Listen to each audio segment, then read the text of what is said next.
வணக்கம். இப்போ நான் பேச போகிற தலைப்பு ஸ்ரீராமர் இருக்கும் இடமே அயோத்தி. தசரதன் கண்ணாடியை பார்க்குறாரு. கண்ணாடியை பார்க்கும்போது அவருக்கு ஒரு நரமுடி தென்படுது. அப்படி தென்படும்போது அவர் உணர்றாரு, நமக்கு வயசாகி விட்டது, நம்மளோட பதவியை ராமருக்கு பட்டாபிஷேகம் பண்ணணும் அப்படிங்கிறத உணர்றாரு.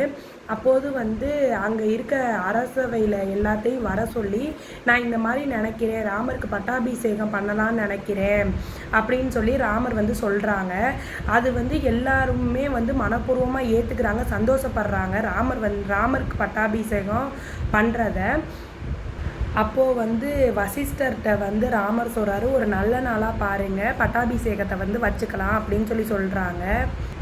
வசிஷ்டர் சொல்கிறாரு, மறுநாளே நல்ல நாளாக இருக்குது, அன்னைக்கே நம்ம பட்டாபிஷேகத்தை வச்சுக்கலாம் அப்படின்னு சொல்கிறாங்க. அதற்கான ஏற்பாடுகள் நடைபெற்று கொண்டிருக்கிறது. அப்போது கைகேயி 2 வரம் கேட்குறான். பரதன் நாட்டை ஆளணும், 2வது வரம் ராமர் 14 வருடம் வனவாசம் போகணுங்கிற வரம் கேட்குறாங்க. அதற்கு சொல்கிறாரு, பரதன் நாட்டை ஆளணும், அதை கூட நான் தரேன், ஆனால் ராமரை என்கிட்டேருந்து பிரிக்காத அப்படின்னு சொல்லி தசரதர் சொல்கிறாங்க. அதுக்கு கைகேயி எனக்கு நீங்கள் 2 வரம் தர்றேன்னு இருக்கீங்களே, எனக்கு இது 2ம் வேணும் அப்படின்னு சொல்லி கேட்குறாங்க. அதுக்கு தசரதன் வேறு எந்த வர வேணாலும் கேளு, நான் தரேன், ஆனால் ராமனை என்கிட்டேருந்து பிரிக்காத அப்படின்னு சொல்லி தசரதன் எவ்வளவோ சொல்லியும் கைகேயி கேட்க மாட்டாங்க.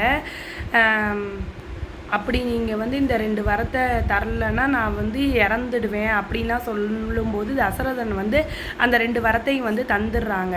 அப்புறம் கைகேயி தூதுவர் மூலமாக ராமரை வர சொல்கிறாங்க. வர சொல்லிட்டு தசரதன் அப்பா உங்ககிட்ட இந்த 2 வரத்தை, பரதன் நாட்டை ஆளவும், 2வது வரம் நீங்கள் 14 வருடம் வனவாசம் போகணும், இதை தந்தை சொல்கிறாங்க அப்படிங்கிறத சொல்கிறாங்க. தந்தை சொன்னா என்ன, தாய் சொன்னா என்ன, நான் யார் சொன்னாலும் செய்வேமா அப்படின்னு சொல்லி ராமர் சொல்கிறாங்க.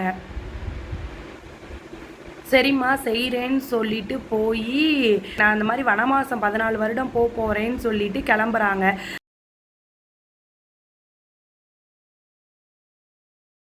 அப்புறம் ராமர் சீதா தேவிகிட்ட போய் சொல்கிறாங்க, நான் அந்த மாதிரி 14 வருடம் போயிட்டு வரேன் அப்படின்னு சொல்கிறாங்க. நானும் உங்கள் கூட வரேன் அப்படின்னு சொல்லிட்டு சீதா சொல்கிறாங்க. இல்லை, நீ வர வேணாம், அங்கே விலங்குகள் அதிகமாக இருக்கும், அப்புறம் ரொம்ப வெப்பம் மிகுந்த காடாக இருக்கும், நீங்கள் வர வேண்டாம் அப்படின்னு சொல்லிட்டு ராமர் சொல்கிறாங்க. சீதாதேவி இல்லை, ராமர் இருக்கும் இடமே எனக்கு அயோத்தி அப்படின்னு சொல்கிறாங்க. இதுதான் ராமர் இருக்கும் இடமே அயோத்தி.